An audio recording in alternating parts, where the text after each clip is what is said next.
Image par image ou plutôt épingle par épingle. Sur cet écran, 100 000 y sont introduites. Alignées à la manière de pixels, le positionnement de chacune d'entre elles permet de construire une image. Donc l'écran il est percé de milliers de petits trous, dans chaque trou coulisse une épingle. Et on a un éclairage latéral qui vient faire des ombres portées. Lorsqu'on pousse ces épingles à fond, on arrive sur le blanc de l'écran, l'œil va avoir du blanc. Et lorsqu'on ramène, ça va faire des nuances de gris pour aller jusqu'au noir lorsque les ombres se couvrent et que la lumière ne peut plus passer.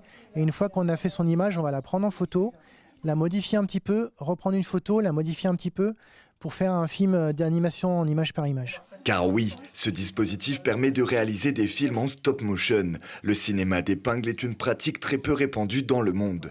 Créé dans les années 30 par Alexandre Alexeïev, ce graveur voulant animer ses œuvres plutôt que de graver ses plaques une par une, trouve ce substitut pour se rapprocher d'un rendu similaire. Pas de crayon ni de stylo pour dessiner sur l'écran d'épingle, tout objet peut trouver son utilité. Alors, c'est pas du pixel art, on fait pas point par point avec les doigts, surtout que ça peut piquer.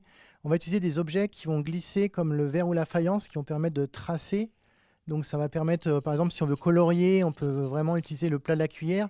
Si on veut revenir, on va utiliser l'autre côté pour ramener du noir.